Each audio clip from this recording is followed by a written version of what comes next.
RS brothers లో ఆషాఢం KG sale మళ్ళీ మొదలైంది. మరెన్నో క్రేజీ ఆఫర్స్ ఖైదీ చేయండి ఆర్ఎస్ బ్రదర్స్.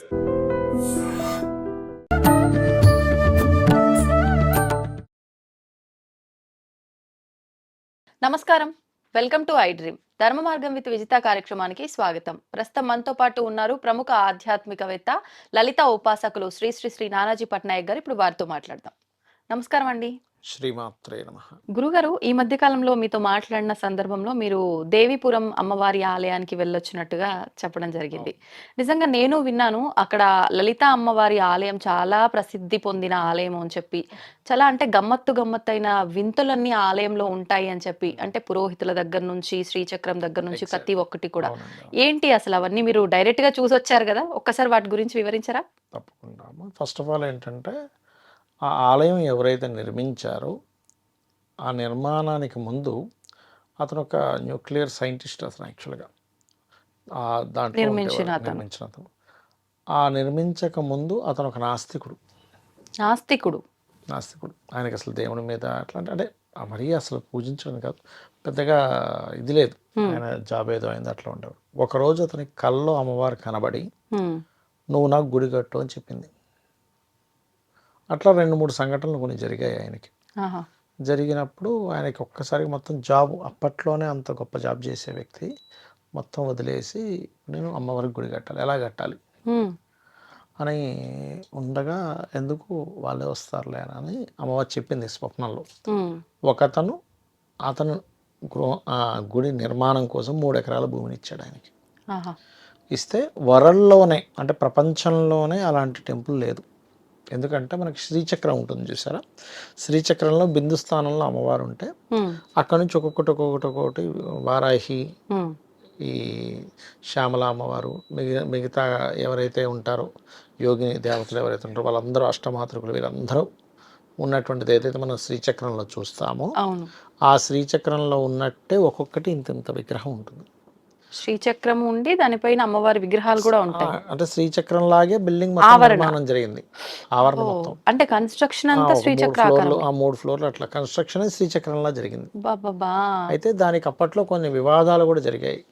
ఎందుకంటే ఇప్పుడు మనం శ్రీచక్రంలో అనేక మంది దేవతలు ఉంటారు, పేర్లు వినడం వరకే, కానీ మనం ఎప్పుడు ఆ దేవతలు ఎలా ఉంటారో మనం ఎప్పుడు చూడలేదు కదా. ఆయనకి ధ్యానంలో కనబడడం జరిగింది, ఒక్కొక్క దేవత ఎలా ముద్ర వేసింది. అయితే అక్కడ గమ్మత్తైన విషయం ఏంటంటే, ఆయనకి కనబడడం నగ్నంగా కనబడ్డాయి అన్నీ కూడా, దేవతలంతా కూడా. ఆయన అక్కడ పెట్టింది కూడా నగ్నంలోనే పెట్టాడు ఆయనని. తర్వాత కొంచెం నగలది వేసి, అంటే ఆయన ఉద్దేశం ఏంటంటే, ఆ జగన్మాత ఇప్పుడు మామూలుగా ఇప్పుడు కాళికా అమ్మవారు ఉన్నారనుకోండి, ఎవరికైనా దర్శనం ఇస్తే వస్త్రం ఉండదు కాళికా అమ్మవారికి, తెలుసా మీకు? మొత్తం ఆ పుర్రలతోనే, వస్త్రాలు ఉండవు ఆవిడికి, ఉండవు. ఎవరికైనా దర్శనం ఇచ్చినప్పుడు, దర్శనం నిజంగా జరిగిన వారిని అడగండి, చెప్తారు వాళ్ళు. దర్శనం అమ్మవారిది వస్త్రం అనేటువంటిది ఉండదు. కాలభైరవుడు కూడా వస్త్రం ఉండదు, తెలుసా మీకు? నేను ఈ మధ్య కాలంలో ఒక కాలభైరవ టెంపుల్లో దిక్కులే అంబరములుగా చేసుకున్నటువంటి వాడు దిగంబర శ్రీ పాదవల్లభ దిగంబర. కాబట్టి వాళ్ళకి ఇది ఆ స్థితి వేరు.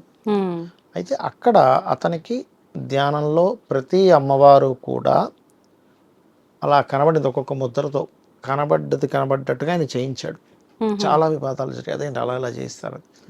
అప్పుడు ఆయన కొంతవరకు, అంటే అతని ఉద్దేశం ఏంటంటే, నాకు అమ్మవారు ఇలాగే చెప్పింది, సో నేను ఇలాగే చేయిస్తున్నా. కానీ మూలం ఏదైతే లలిత అమ్మవారు ఉందో అదంతా మంచి ఆభరణాలన్నీ బాగానే ఉంటాయి, దానికేమి అట్లా ఏమి ఉండదు.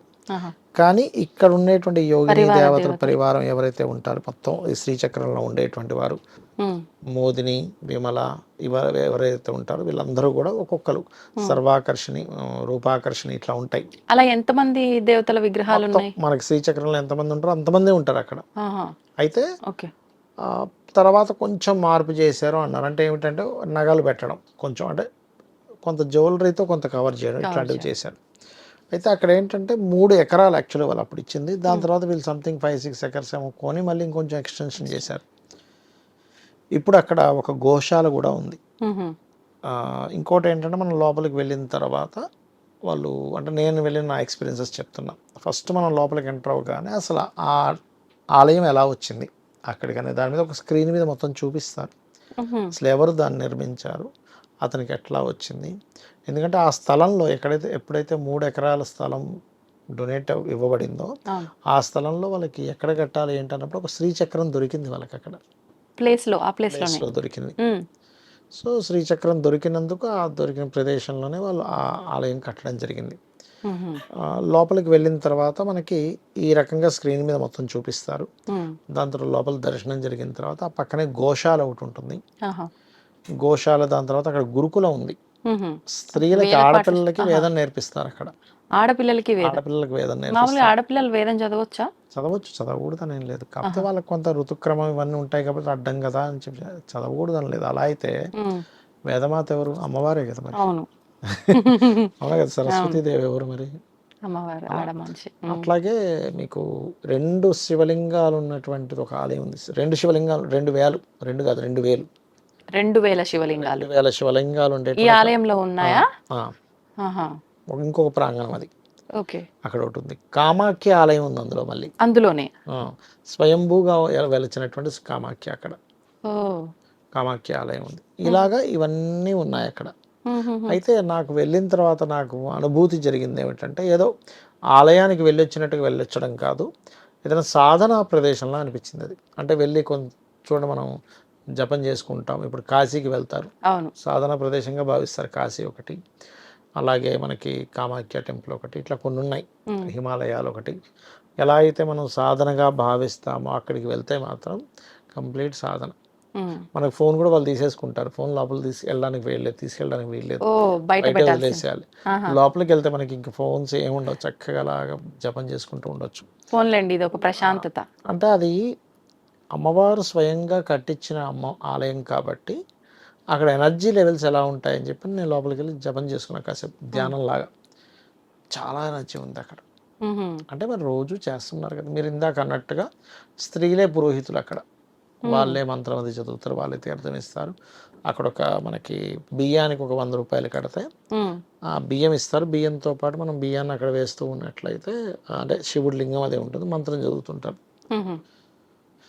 అలా గుడ్ ప్లేస్. అంటే శివుడి పైన బియ్యం, శివుడి ప్రతిమ ఉంటుంది, లింగం ఉంటుంది, లింగం మీద వేస్తారు. అయితే ఒకటేంటంటే ఒక్కసారి చూడదగ్గ విషయం, ఎందుకంటే వరల్డ్లోనే అలాంటి టెంపుల్ లేదు. అవును, అంతమంది దేవతలు, వాళ్ళ పేర్లతో సహా, వాళ్ళు ఎలా ఉంటారు, వాళ్ళు ఏ వర్ణంలో ఉంటారు, వాళ్ళకి ఎటువంటి ఆయుధాలు ఉంటాయి, అవును, వాళ్ళు ఏమిటని మీరు తెలుసుకోవాలంటే అంత ఈజీ కాదు మీకు. అక్కడ పేర్లు కూడా ఏమన్నా మెన్షన్ చేశారా? మెన్షన్ చేశారు. ఒక్కొక్క దేవతకి కిందన పేరు ఉంటుంది. మనం ఆ పేరు చూసి ఓకే ఈమె మోదిని, విమల, జయ ఇట్లా ఉంటాయి కదా, అది చూసుకోవడమే. నిజంగా చాలా మంచి, వినటానికే చాలా బాగుంది. మీరు వెళ్ళి ఒకసారి ఎప్పుడైనా ప్రోగ్రామ్ చేయొచ్చు కూడా అక్కడ, విజిట్ లాగా. అవునవును. మరి వాళ్ళన్నిటిని వీడియో తీనిస్తారు లేదో, అంటే ఫోన్లే అలో లేవు అంటే నాకు తెలిసి వీడియోలు కూడా, అంటే మనం పర్మిషన్ తీసుకుంటే వెళ్ళొచ్చు. అతనికి 3 కూతుర్లు యాక్చువల్గా నిర్మాణం చేసిన అతనికి. 3లో 2 ఎక్కడో దూరంగా ఉన్నట్టున్నారు. 3వ ఒక అల్లుడు మాత్రం ఇప్పుడు ప్రజెంట్ చూసుకుంటున్నాడు. ఆయన లేరు, ఇప్పుడు నిర్మించిన అతను లేరు, ఆయన శివైక్యం చెందారు. కాబట్టి అంటే అక్కడ శ్రీ విద్య కూడా నేర్పిస్తారు ఎవరికైనా కావాలంటే. శ్రీ విద్య నేర్చుకుందాం అనుకుంటారు చూసారా. కాకపోతే కొద్దిగా దక్షిణాచారంతో పాటు కొంచెం అంటే రకరకాల కొంచెం ఇక్కడ రాత్రి సమయంలో కూడా పూజలు జరుగుతాయి అని చెప్పి అంటుంటారంట, అది వాస్తవమా? అవునండి, అవును. అంటే శ్రీ విద్య దీంట్లో కొన్ని ఆచారాలు ఉంటాయి, డిఫరెంట్ ఆచారాల్లో కూడా చేస్తారు అని విన్నా నేను చూడలేదు. బట్ నా వినికి అంటే రకరకాల వ్యక్తులు చెప్పుకోవడం వరకు, అది ఎంతవరకు నిజము కాదు అనేది మనకు తెలియదు. అది బట్ చాలా మంచి ఎనర్జీ అండ్ పవర్ ఉన్నటువంటి ఒక మంచి ఆలయం అని చెప్పచ్చు. ధ్యాన ప్రదేశం అని కూడా చెప్పాలి, ఒక మొక్కలో చెప్పాలంటే. అంటే ఏదో ఒకరోజు ఒక అరగంట గంట వెళ్ళి చూసి వచ్చేసేది కాదు అది. అక్కడ ఉండి ఆ అనుభూతిని పొందాలి మనం. అంటే దేవత అనుభూతి అక్కడ కలుగుతుంది మనకి. ఓకే. అంటే మీరు ఆల్రెడీ అక్కడ ఉన్న ఎనర్జీస్ ని కూడా టెస్ట్ చేసి ఉన్నారు కాబట్టి మీకు అర్థమై నాకు ఒక డ్రీమ్ ఉండేది, శ్రీచక్రం లాంటిది ఇల్లు ఇది కట్టాలని.